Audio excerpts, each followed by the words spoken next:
Hey, what's going on, guys? Today we're going to be taking a look at some G-Frame stuff. It's been a little while. I've taken a look at a couple of little G-Frame kits in the past, but today we're going to be taking a look here at G-Frame box number 8, set 8.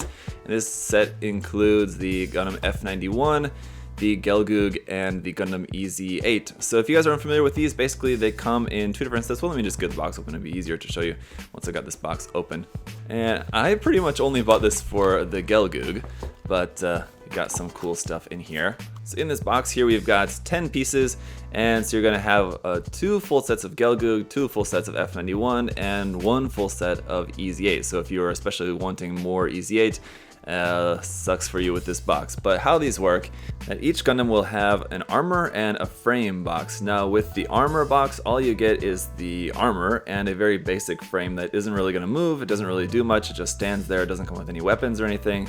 It's not really very good. Really, the only way to enjoy these, I think, is to get the set of both the armor and the frame. Now what the frame gives you is no armor, just the more movable frame, so it's actually much more posable, and then usually some weapons and other option parts in there included as well. So in this case, with the armor, you just have the basic frame and the armor. With the frame, you have the movable frame, the extended shoulder vents, the VSBRs for the backpack, the beam rifle, and then the optional head, which I guess is probably the head with like the open face on. It's a little bit hard to tell in that photo, but so that's what you're gonna get with these. Now these boxes, each box is usually gonna cost, I think they're around 500 yen in Japan. So if you're getting them outside of Japan, probably gonna cost you a little bit more, $7-8, if not maybe a little bit more for each box. So it can be a little bit expensive, especially for smaller ones like this. Probably you can buy the HGUC version of the F91 for about the same amount of money as it would cost you to get this set of both of these boxes. And these are actually slightly smaller than 1/44 scale as well, so a lot of people aren't really too into these for that reason, but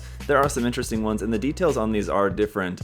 Especially you'll see with the Ez8, especially the details on these are a lot different from their HGC or their HG counterparts. So we'll take a look at these in numerical order, and since the F91 is first here, being number 22 in the line, we'll take a look at this first. So let me just focus on the armor box first. We'll get it put together so you guys can see exactly what it's going to look like, and then we'll talk about the frame set as well here. So on the side of the box here, once again, just showing you the lineup of set 8, the F91 Gundam, the Ez8, and the Gelgoog there. So this is a candy toy as well too, so we should have some Bandai chewing gum in here. There it is, it's stuck on the bottom.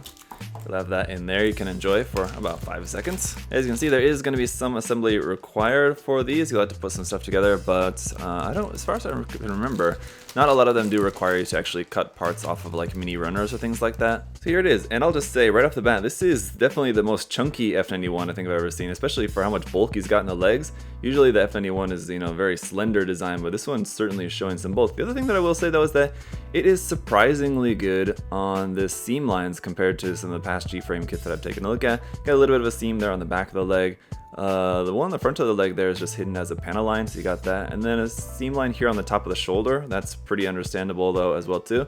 But that's kind of about it. Oh, here on the side of the arm, I guess there as well on the side of the arms. Oof, that's going to be kind of rough one there on the side of the arm. So maybe I take that back. Still got a fair amount of seam lines on there. And then you can see like you will have some hollow spaces or some empty spaces of the frame like showing through there on the back of the arm. Ooh, we've got a seam line all the way down the middle of the backpack there. That's kind of shite too. Oh man. Anyway, as far as the articulation goes, basically the hand's on a ball joint, the arm can rotate around, you can not really move that up and down at all. The head is on a ball joint, but you can also not really move that at all. You can't rotate the waist, you can't turn the legs at all, they're stuck in place. The skirting armor moves, but the feet move, so you can get it to stand, and that's going to be about all that you can do with this. So like I said, just as it is, just this set by itself, not really going to do much for you until you get the frame here as well. So what you'll have to do is to take all the armor off of this static frame and put it all onto this movable frame. It's not really that big of a deal. And then yeah, we've got the twin VSBRs, which have seam lines down the middle of those, empty spaces on those, but those will just plug onto the side. I think the handle, no, it can't really move. Can you remove that? No, the handle is just kind of stuck out on that. I think you could probably cut that off if you really didn't want to have the handle sticking off of that. And we got the radiator fins to go off the shoulders. The beam rifle is pretty nicely detailed, and it doesn't have a seam line on that. It's just one solid piece with just some metallic gray pre-painted onto there. So some nice detail, but definitely panel lining this up, doing a little bit more detail painting on that's going to make it look its best. And then yeah, here's our optional head. It's the F91 head with a little bit more kind of face look to it, which I've never been into, but alright, let me get all this armor swapped and then we'll see how it looks. Alright, boom, here it is. And I didn't switch out the head just because I find the human face way too disturbing for the F91 for me personally. And one cool thing about the VSBRs too is that they actually extend too, so that's pretty cool. So we'll try out some different posing, and those kind of like are stuck in place there, but they should be able to move around. I think you have to just basically take them off. They don't actually slide. You take them off and you put them back on down here. It's kind of going to maybe be a little bit hard to get around into it. There we go. That was easier to just take off the whole upper body. And then let's see, have this attached onto here. And there you go. Hey, he's doing it. That's pretty cool. Alright, I just don't like how that if you're having these up on the back and not in use, you can't do anything with the handles. Just kind of, again, you'd have to just cut it off if you didn't want that on there. It still has the stockiness, especially in the legs, but I feel like when you have this like posed up, maybe not going to be quite as obvious how thick the legs are. So I mean, the articulation much better now. He's got an elbow bend, the wrist is still on a ball joint, but the elbow bend is actually more than 90 degrees too, which is pretty good. The arms have upward movement all the way up there like that, so the articulation is actually quite nice now. I have the fins extended out here. You have some movement here in the body as well, some rotation there. You actually have some really nice upward movement there in the legs and a good solid knee bend and all that. So let me try out something here. Yeah, there we go, up on an action base. It's definitely gonna be looking pretty cool. I mean, the articulation of it much better now. It still has the same seam lines and everything. Still definitely you need some panel lining, some detail painting and all that before it's gonna really be looking good. But I mean, as far as like a candy toy goes, it's pretty impressive.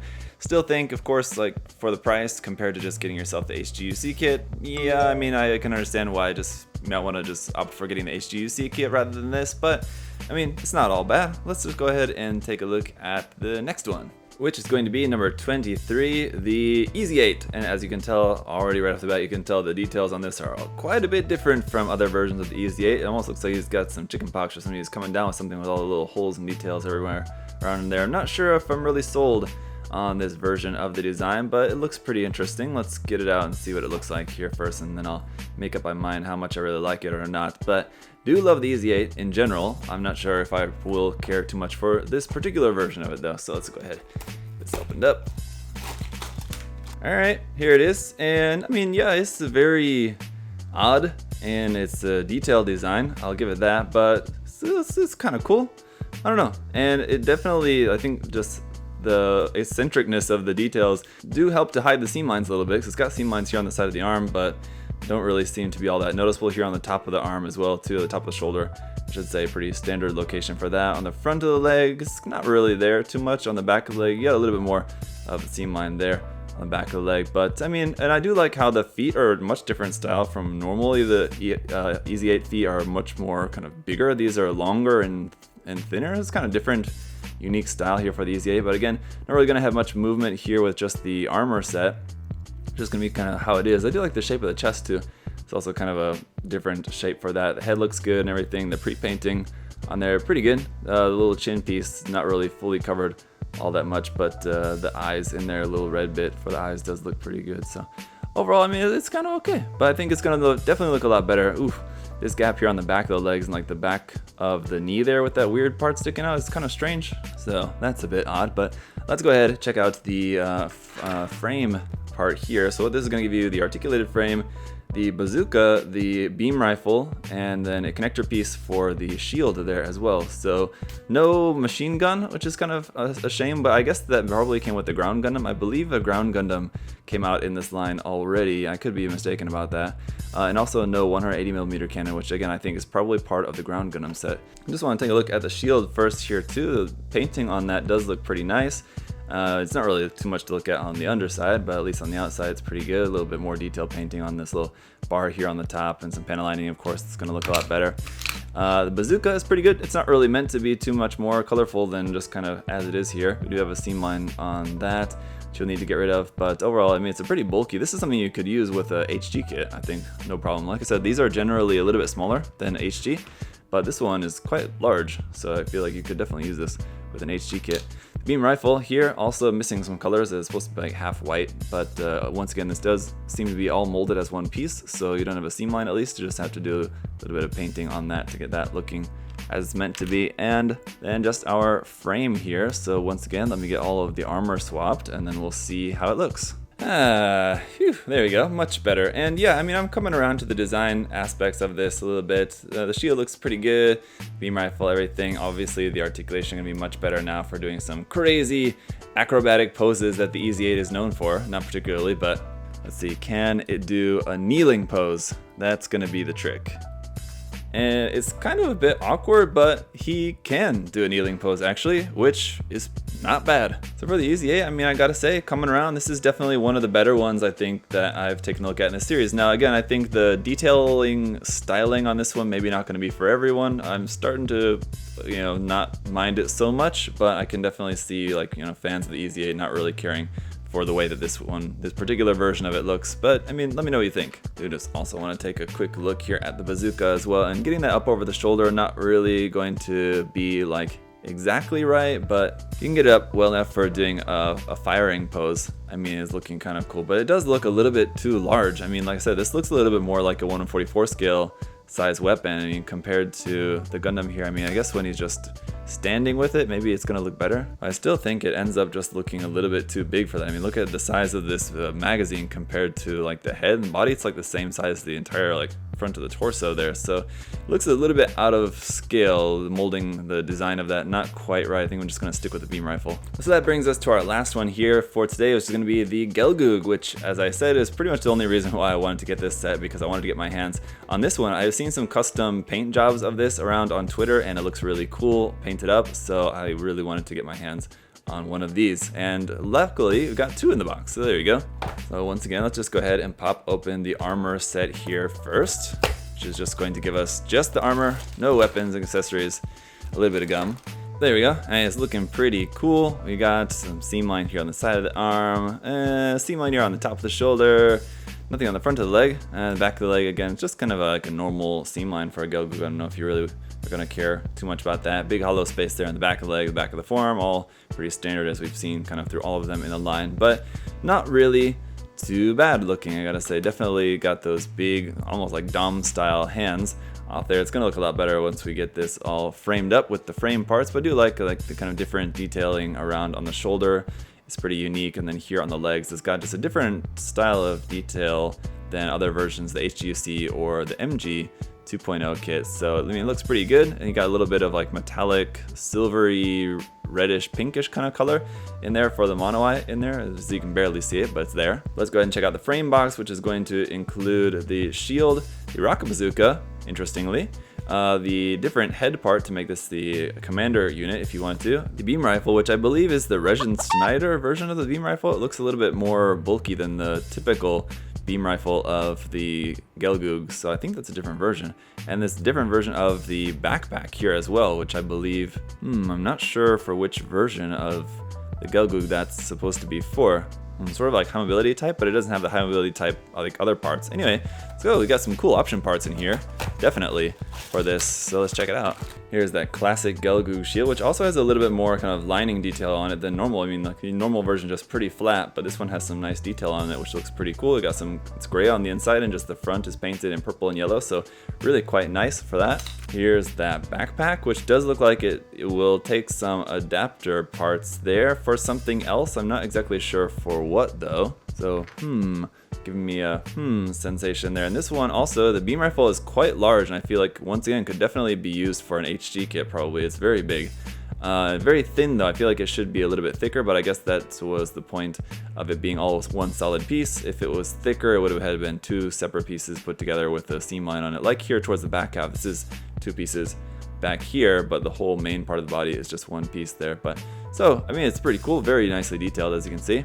And then the rocket bazooka as well, also a pretty cool addition to be added into here, also very nicely detailed. You will have a little bit of seam line here on this as well, but this is pretty cool. The front handle on this one doesn't move and doesn't seem to be removable, so that's just kind of stuck there like that, but we'll see how well it does a two-handed grip on that. Should be able to do it just fine, I suppose. Got our little optional part for the head, so that should be easy enough. Now I wonder, does the mono eye move on this? I don't think so. Oh, maybe it does. You can see that it is on a little ring there, so you should be able to, let's see, rotate that around. If I take off the head, there's a little tab on the underside that we can use to rotate that a little bit easier. Still a little bit stiff though, but there you go. You can rotate that to the side, so that's pretty cool. You can have it pointing off to the side there instead. So all right, let me swap the armor over here to our movable frame, which is again a different style frame from the one used for the Gundam. This one has like some different detailing around on here. This is like the Xeon type, which I've seen used for the Dom, and it's pretty cool. So let me get this swapped over. All right, here we are. That backpack looking very nice, and I figured out what those holes in there are for, or at least I think so. It doesn't show anywhere in the manual, which by the way, the manual for these is printed on the inside of the box there, but not really necessary. But the handles of the weapons fit in there, so you can actually store the weapons on the backpack by plugging them onto here. And then for the rocket bazooka as well, you can plug either handle, the secondary handle or the main one. And if you plug the main handle into there, it looks a bit odd. I almost kind of like how it looks better if you have the secondary handle plugged into there like that. But anyway, you can plug both of those onto the backpack, which is pretty cool, like that. And also included here is this connection piece. And this is the connection piece that you'll need for attaching on the shield.